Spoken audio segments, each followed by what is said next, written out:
Thank you, Mark. Um, and thank you for all the speakers. It was very interesting. Uh, Mark, I have to say, what you said, maybe the US shouldn't be as involved in everything and some good things can happen without the US involvement. I have to say, I couldn't agree more. And all in all, I mean, it's about time that we will deal with more things by ourselves. One of the things that the first question you asked me is what to expect from this new government, and I think let's expect as least as possible. This is a very divided government. One thing we can expect is not to have another Netanyahu speech at the UN with whatever picture he wants to show, buffering for 1 minute because of the Iran nuclear weapon or whatever. What we might see is a little bit more responsible discourse, and yet I doubt it. Just like when you asked if the US will change its stance, I don't expect the US to change much from Republican to Democratic because so much of this thinking is automatic, just like the mutual assured destruction. Automatic thinking based on a theory, and then we all continue our lives discussing this theory as if it was true, and it's not, it's just madness. Now, when it comes to Israel, the major problem is the lack of discourse. And the lack of discourse in Israel is true and real, and really the discourse doesn't exist.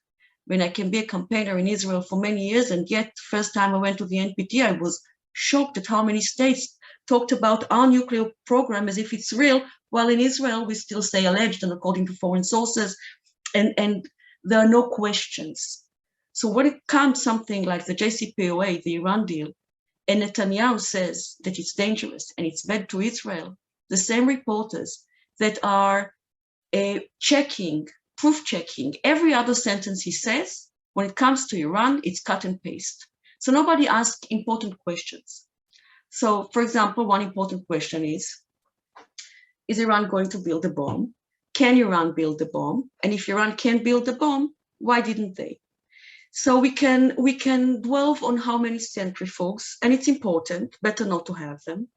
We can talk about whatever nuclear facilities are in Iran and how close are they to the bomb, and we can assist the US with destroying a deal, which is something that is usually unheard of, that if the deal is still working, you try to keep it to begin with.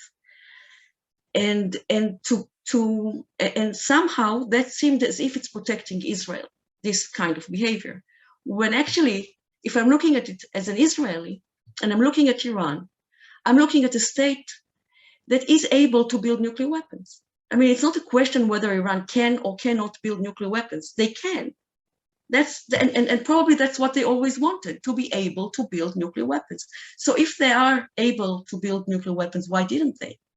And the answer is that because they haven't decided yet. It's a decision. It's a matter of a decision.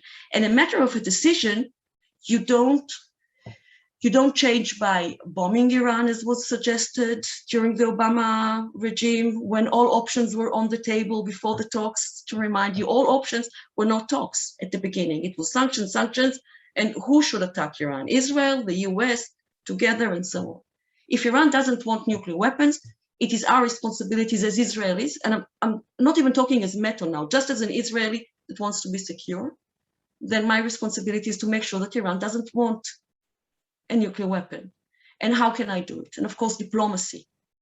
There is a by far major problem when it comes to Iran, that's regional security, but we're not talking about that. We're talking about why the JCPOA, the Iran deal, doesn't cover missiles, doesn't cover this, Iran is doing that, and it's all true.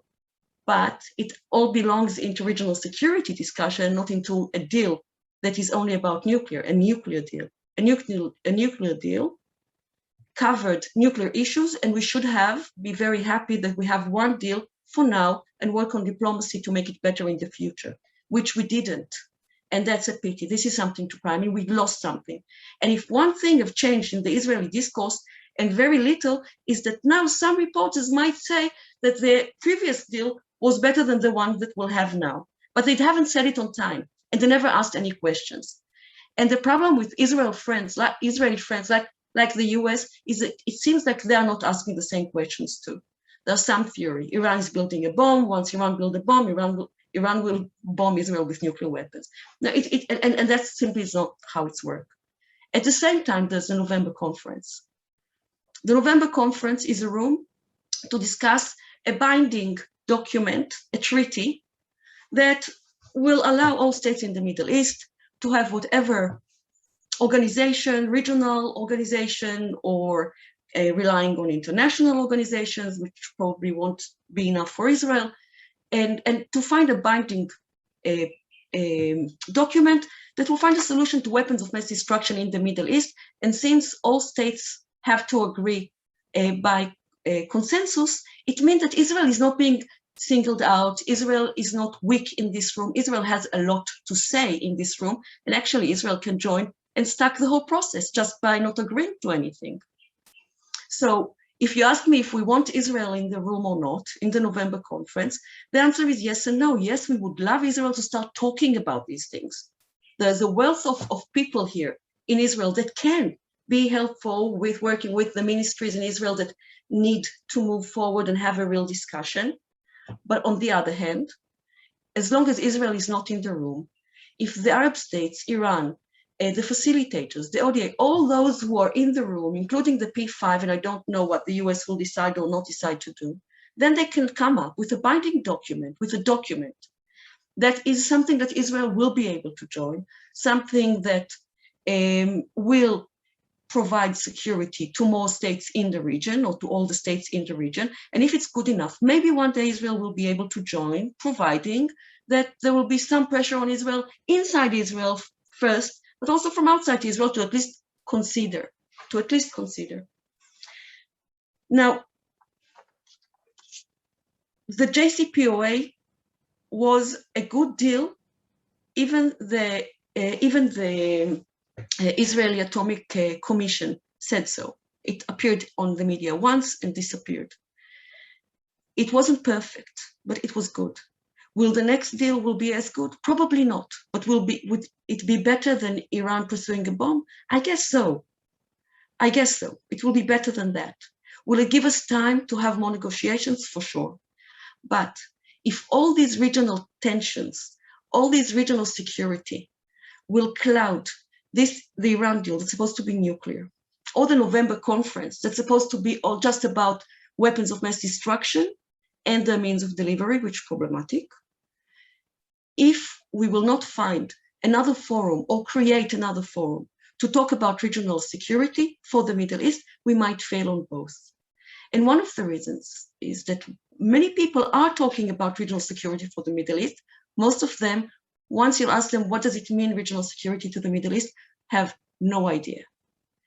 And the truth is that most statements, most diplomats, most heads of states in the Middle East also don't think much about what is regional security for the Middle East, and yet they will allow it to ruin the one thing that can or might save us from any humanitarian catastrophe that weapons of mass destruction usage in the Middle East, and we've seen that, might bring. I think I'll stop here. I hope I answered the questions.